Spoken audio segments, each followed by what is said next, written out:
Vengo tra voi per condividere la comune fede e la gioia del Vangelo. Il saluto di Monsignor Tanasini alle comunità che incontrerà nella seconda visita pastorale. Il percorso iniziato a Rivarola.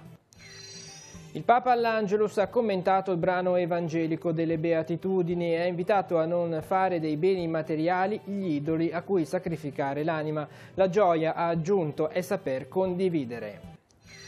Non diminuiscono le truffe agli anziani. I carabinieri ricordano che ormai nessun pagamento avviene in contante. Ogni richiesta di denaro è un inganno. Stasera speciale direttamente su.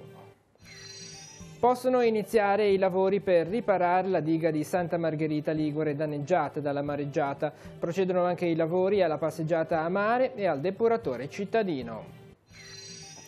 Telepace si rifà il look, dopo 4 anni cambia lo studio e si rinnova la veste grafica del TG. Primi 2 mesi di vita inoltre per il nuovo canale di informazione 187.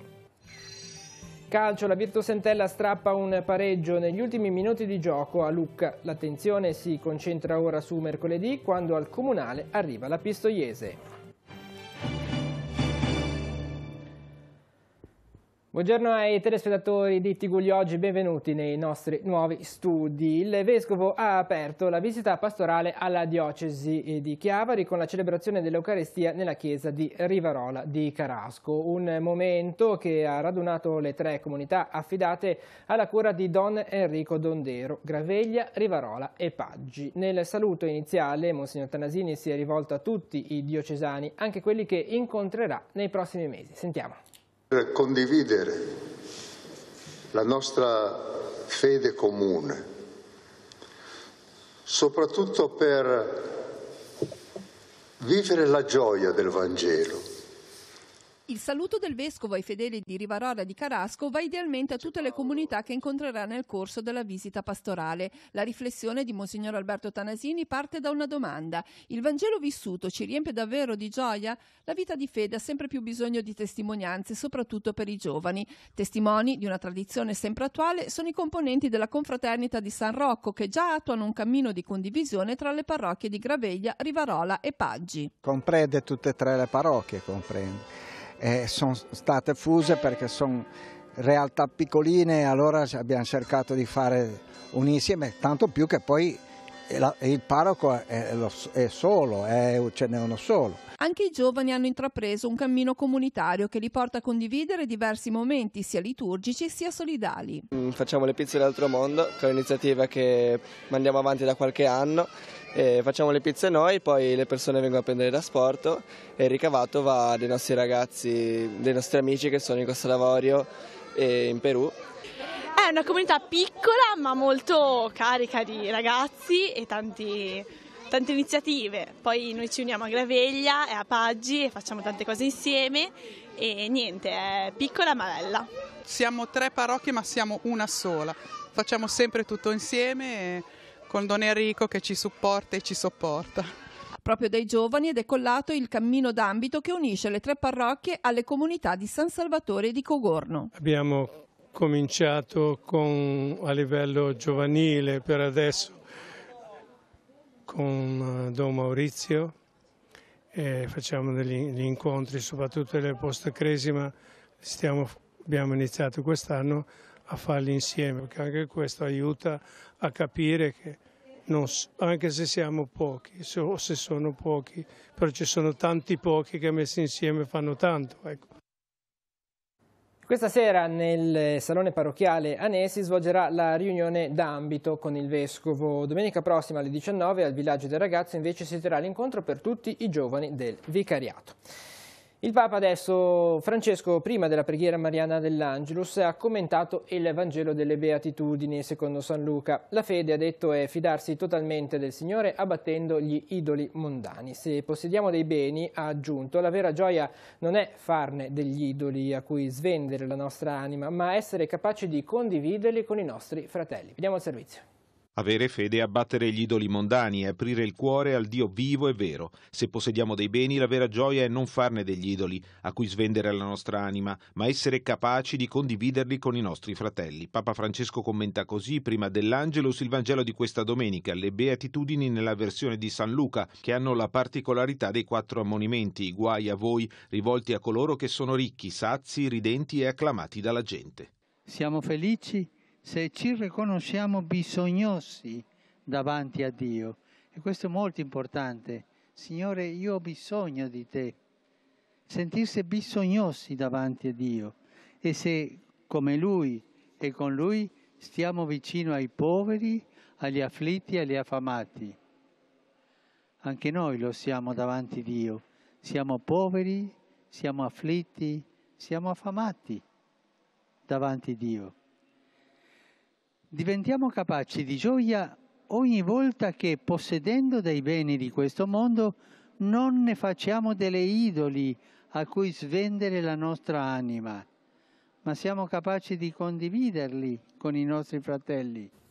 Apriamo adesso la nostra finestra sull'attualità internazionale con la situazione della Nigeria dopo il rinvio delle elezioni presidenziali e legislative. L'arcivescovo di Abuja, il cardinale Onayekan, ha parlato di una autentica vergogna per il paese. Lo ha fatto in un'intervista a Vatican News. Il porporato parla delle violenze dei Boko Haram, l'ultimo attacco c'è stato ieri sera, e delle tensioni tra pastori nomadi e agricoltori nelle zone centrali del paese. A poche ore da un'altra azione armata nello stato di Kaduna ha provocato almeno 66 morti. Il paese più popoloso d'Africa, con 190 milioni di abitanti, si sarebbe dovuto recare alle urne in queste ore per scegliere, oltre ai rappresentanti dell'Assemblea nazionale, anche il nuovo presidente.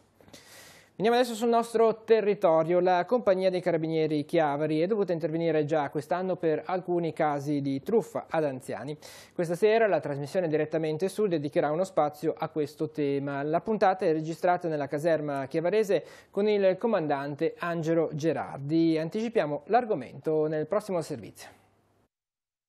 Il 2019 è iniziato da poche settimane e già si contano casi di truffe agli anziani. Purtroppo le somme consegnate ai malviventi spesso sono elevate. Le indicazioni dei carabinieri, mai dare soldi o indicazioni personali, sono semplici eppure fondamentali. La truffa più usata è quella cosiddetta del finto avvocato. La vittima deve pagare una cauzione all'avvocato per liberare il figlio detenuto per un qualche guaio. Per i carabinieri c'è già un elemento che deve far scattare l'allarme. Tenete presente che in Italia la cauzione non esiste. Chiunque vi dica che un vostro familiare è stato arrestato per il rilascio del vostro familiare e occorrono dei soldi, vi sta truffando. Un altro consiglio è quello di non restare troppo tempo al telefono. Non ci facciamo ingannare da telefonate che ci tengano vincolati al telefono troppo a lungo da parte di sconosciuti. Un elemento che abbiamo registrato è appunto questa capacità di tenere l'anziano attaccato al telefono.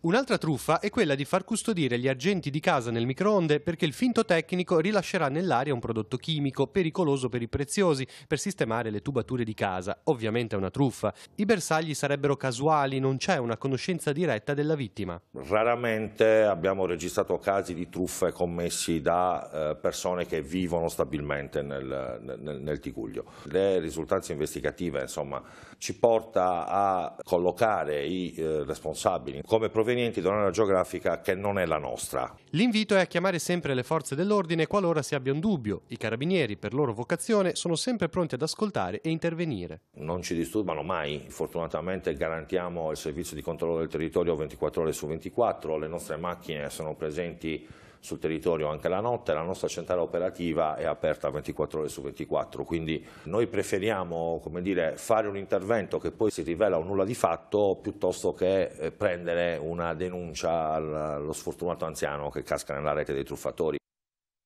Dunque il tema sarà trattato questa sera nella puntata di Direttamente Su, in onda alle 21:10 su Telepace 1 al canale 15.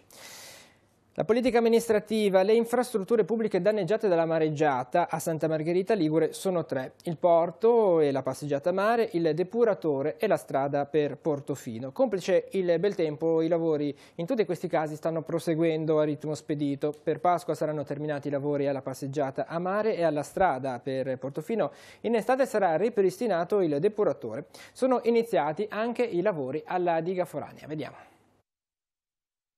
Con l'arrivo del pontone del Provveditorato Opere Pubbliche possono iniziare a Santa Margherita Ligure i lavori per il ripristino della banchina del porto, con i 600.000 euro stanziati dal Ministero delle Infrastrutture. È il punto di partenza del più ampio intervento che dovrà ripristinare il molo, letteralmente spezzato in due durante la mareggiata di fine ottobre. Nel contempo in realtà il Comune di Santa Margherita aveva già di sua iniziativa azionato 50.000 euro di lavori per sistemare Piazzale Cagni.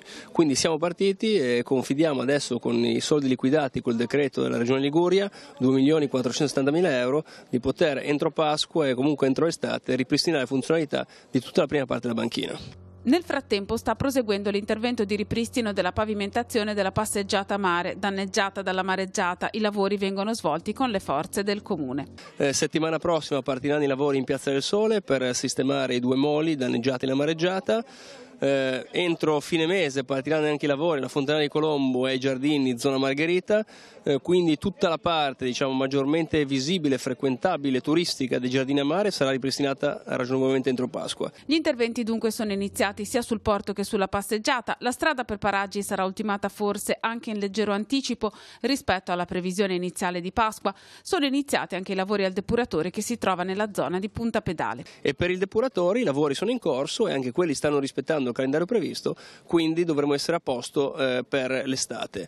A questo punto direi che le 3 grosse strutture pubbliche sanmargheritesi che hanno subito dei danni vedono già la luce in fondo al tunnel. Al momento la Capitaneria di Porto lavora ancora nella sede provvisoria di Villa Durazzo, ma anche in questo caso si sta muovendo la macchina per il ripristino della sede distrutta dal mare. È stato presentato un progetto di messa in sicurezza della sede e in questo momento stiamo attendendo la convocazione della conferenza di servizi in maniera tale che poi venga appunto approvato da parte di tutti gli enti competenti e quindi siamo pronti a vedere i lavori iniziare, perché ovviamente è fondamentale per noi rientrare proprio nell'ambito portuale, fermo restando ovviamente il ringraziare l'amministrazione comunale di Santa Margherita Ligure e la società Progetto Santa che appunto ci ha dato la possibilità di mantenere attivi gli uffici a Villa Durazzo. Andiamo adesso sul nostro sito teleradiopace.com per una notizia di cronaca. A Sestri Levante un grave disservizio si è verificato alla centralina e in località Lavagnina a Sestri Levante, provocando un blackout di circa 4 ore per gli abitanti della zona. Infatti risalgono a venerdì scorso. Attorno alle 15:30 chi si trovava in casa ha avvertito un botto, improvvisamente si sono ritrovati senza luce. Constatato che non si trattava di un problema all'impianto di casa, ma che la situazione era estesa a tutta la porzione di territorio servita dalla centralina, hanno allertato i tecnici giunti in zona attorno alle 17. Il guasto con ogni probabilità sarebbe riconducibile alla cattiva manutenzione della centralina stessa, che avrebbe provocato un sovraccarico di tensione passata da 220 a 380 volt. La situazione è stata ripristinata intorno alle 19, ma molti residenti lamentano danni a calderine, elettrodomestici, impianti alimentati dall'energia elettrica. Del fatto è stata informata anche il sindaco di Sestri Levante, Valentina Ghi.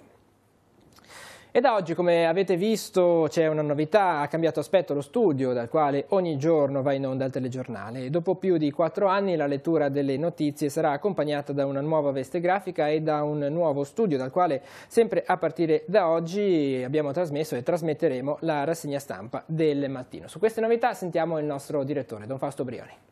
Avrete notato che da oggi è cambiato lo studio del telegiornale. Questa piccola modifica alla nostra struttura è nata per offrire un servizio migliore ai nostri telespettatori, per avere una struttura più agile all'interno della televisione, in modo tale che in qualunque momento sia pronto uno studio adatto per andare in onda con le ultime notizie, con gli aggiornamenti e con la possibilità di essere ancora più vicini al nostro territorio e di svolgere meglio il nostro servizio a beneficio di tutti. Oltre a questo, in questi mesi, ormai da quasi 2 mesi, è partito un nuovo canale, il canale 187, un canale all news, il primo canale all news del Levante e di informazione cristiana che è presente qua in Liguria, e questo canale, il 187, vuole essere un modo per offrire durante tutta la giornata l'informazione che trovate già nei nostri spazi dedicati della informazione classica, i telegiornali e le varie rubriche della nostra emittente. Oltre a questo anche l'ultima ora, l'agenda degli appuntamenti. Questo si inserisce nello spirito di Telepace. Telepace è una televisione di servizio che vuol dare notizie non solo quelle consuete ma anche quelle magari più piccole o più nascoste o anche quelle a volte controcorrente, portando la luce del Vangelo sugli avvenimenti, cercando, come ci ha detto il Papa, di uscire da una logica di paura ed entrare in una logica di servizio, di condivisione e di fraternità. A questo proposito allora non ci sarà solo la novità del look dello studio nuovo, dell'ambientazione nuova, ma vedrete che nei prossimi mesi, nelle prossime settimane, ci saranno anche delle novità all'interno dei contenuti della nostra informazione. Allora buona visione su Telepace e ricordate anche il nuovo canale, il 187. Noi continuiamo questa edizione del nostro telegiornale con la rassegna stampa. Vediamo i titoli dei giornali in edicola questa mattina. Il Corriere della Sera, voto su Salvini, Movimento 5 Stelle divisi, governo a rischio per il referendum Lime, il leader leghista che dicono, anche Grillo critica il quesito sull'autorizzazione a procedere, tensioni su Di Maio. E intanto i riborsi all'85%, Banca Etruria, tutti gli inganni ai risparmiatori. Oggi la data room di Milena Gabbanelli si interessa sui 1.371 miliardi fermi sui conti degli italiani. Dopo l'assalto al palazzo, Coca e Mazzette, racconti dell'Albanistan. E poi c'è l'intervista al vincitore di Sanremo Mahmood che racconta la famiglia e la periferia in cui è cresciuto. Avevo 5 anni e papà andò via, ora non so dove viva. Questo è anche il tema della sua canzone Soldi, vincitrice di Sanremo. E poi pari tra Napoli e Torino, l'Inter senza Icardi batte anche la Sampdoria. Nelle pagine interne del Corriere della Sera, il primo piano i nodi del governo, INPS commissario a tempo per il dopo Boeri, l'ipotesi di nominare il dirigente del Ministero del Lavoro Roboani, più tempo per la scelta del Presidente. Eccolo qua Tito Boeri che però appunto sta per lasciare la guida dell'INPS. Andiamo adesso invece sul Secolo XIX, la prima pagina, Salvini sfida il voto online dei grillini, il vice premier non lo temo, Di Maio mi ha tranquillizzato, i vertici Movimento 5 Stelle attenti, il governo rischia, anche Grillo irride la formulazione del quesito, tra gli alleati nuovo scontro sull'acqua pubblica, il retroscena di Fabio Martini, Sardegna verso le urne, sui pronostici pesa anche l'avvertenza sui pastori. E sempre dalla prima pagina del Secolo, ISIS, ora Trump avverte l'Europa, prendere i vostri foreigner fighters catturati dagli Stati Uniti. Veramente una pantomima andata in campo, in scena ieri nella Lega Pro, la gara della vergogna in Serie C.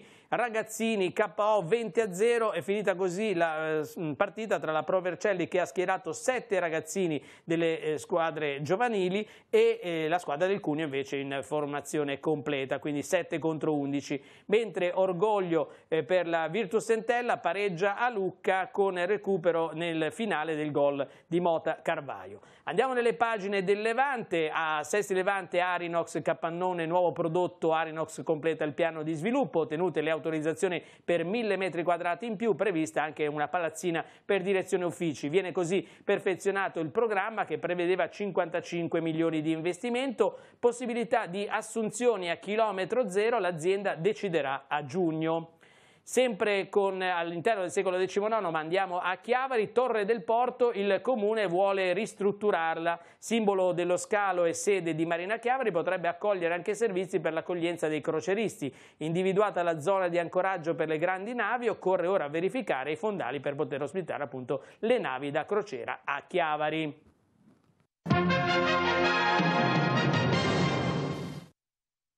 Andiamo ora in redazione per vedere se ci sono aggiornamenti con Emanuela Castello. Grazie Andrea, buongiorno a tutti. Continuiamo ad occuparci del post mareggiata e del ripristino dei danni. Il Soroptimist International infatti finanzierà la sistemazione della scalinata di accesso all'antico castello sul mare di Rapallo, parzialmente divelta dalla mareggiata di fine ottobre. L'idea è nata in seno all'associazione che raggruppa donne impegnate nel mondo del lavoro e che lo scorso anno proprio a Rapallo aveva organizzato il Consiglio delle delegate. Dopo la mareggiata, la presidente del Soroptimist Tigullio, Silvia Balicco, ha ricevuto numerose telefonate da parte di socie desiderose di dare una mano nella ricostruzione e dunque si è scelto di puntare sulla scalinata di accesso al castello. Di qui l'avvio dell'iter burocratico coronato con il passaggio finale, ovvero l'approvazione del progetto e della relativa copertura economica per un totale di 15.000 euro da parte del comitato di presidenza del Soroptimist International d'Italia. Questa mattina c'è stata la presentazione ufficiale dell'iniziativa alla stampa, con l'amministrazione comunale a ringraziare sentitamente ovviamente il Soroptimist per questa iniziativa che contribuirà a rendere nuovamente fruibile quello che è un po' il simbolo della città di Rapallo e che ormai da diversi anni è diventato un'importante sede museale. È tutto, linea allo studio. Grazie, apriamo la pagina dello sport adesso con il pareggio strappato al 94esimo del secondo tempo dell'Entella, che è andata così a pareggiare 1-1 a Lucca. Vediamo. Mister, un punto all'ultimo respiro in inferiorità numerica per certi aspetti anche abbastanza insperato in un pomeriggio in cui non si è vista la migliore Entella. Oh, ma non c'entra la migliore Entella. Abbiamo giocato in un campo insidiosissimo dove tenere la palla a terra era difficile, loro hanno avuto la fortuna di trovare il gol subito e la partita si mette su certi binari difficili. Tra l'altro oggi l'arbitro ha lasciato molto correre, noi questo non l'abbiamo capito. Abbiamo subito tantissimi falli, tanti falli, senza mai un'ammonizione, però oggi era il metodo di giudizio dell'arbitro questo, dovevamo capirlo subito e accettarlo subito. E invece ci siamo un po' innervositi, abbiamo tirato fuori un primo tempo così, non di altissimo livello, nel secondo tempo abbiamo cercato di cambiare qualcosa. Naturalmente per loro era la partita della vita, un po' come per noi, ma loro avevano il vantaggio del gol e comunque hanno trovato qualche spazio in ripartenza e a loro bastava solo tenere palla, mentre noi dovevamo costruire su un campo così difficile diventava complicato tenere palla a terra. Dani, un pareggio all'ultimo respiro, per certi aspetti quasi insperato, oggi avete fatto molta fatica, poi è un'annata molto particolare per te questa, un'altra grande soddisfazione. Sì, sapevamo che era una gara difficile, anche il campo era un po' pesante e lo sapevamo già che era una partita del genere e loro sul primo calcio che hanno fatto gol, quindi poi abbiamo cercato di metterli un po' lì, di creare le nostre occasioni, però stava un po' difficile, però poi nel secondo tempo penso che abbiamo creato le nostre occasioni e poi alla fine abbiamo fatto il gol meritato e prendiamo questo punto che comunque è un punto importante. Continuiamo con il calcio, la Serie D, doppia vittoria per le Tigulline nel girone A. La Lavagnese in trasferta sul campo dell'Inveruno conquista 3 punti importanti, chiudendo il match sul punteggio di 2-1. Le reti al 20° del primo tempo di El Kajari, raddoppio di Fongiocco al 9° del secondo tempo. Per gli avversari a segno Braidic al 29° della ripresa. Vittoria anche per il Sesti Levante che al Sivori ospitava la Prodro Nero, 2-0 il risultato per i corsari con le reti di Carnicelli al 3° della ripresa e il raddoppio di Cuneo 2 minuti dopo. In classifica Lavagnese sale a 31 punti, il Sesti Levante a quota 27 e fuori dalla zona play-out. Nel prossimo turno di campionato la Lavagnese ospiterà il Bra al Rivoli, mentre il Sesti Levante sarà in trasferta a Chieri. E per la pallanuoto in Serie A1 maschile la Prorecco fa suo il big match della 18ª giornata di campionato. A Busto Arsizio i campioni d'Italia battono la Sport Management 8-12. La squadra di Rudic mantiene la vetta della classifica in coabitazione con il Brescia. In Serie A1 femminile nella 4ª giornata di ritorno di campionato il Rapallo ha battuto per 10-7 il Velletri. Le ragazze di mister Antonucci, nonostante qualche calo di concentrazione, hanno portato a casa i 3 punti che le mantengono incolate alla testa della classifica. In A2 maschile Como Nuoto Lavagna 90 è finita 4-5 e il Camogli ha battuto invece lo Sturla per 12-1. In B maschile pareggio per entrambe le Tigulline, Chiavari Nuoto Firenze Pallanuoto è terminata 5-5, mentre Rapallo Nuoto Dinamica è finita 9-9. E lo sport chiude questa edizione di Tigulli Oggi. L'informazione torna questa sera 19:15 e continua sul nostro sito internet teleradiopace.com e sul sito 187, sul canale 187 Telepace News. Grazie per essere stati con noi e buon proseguimento di giornata.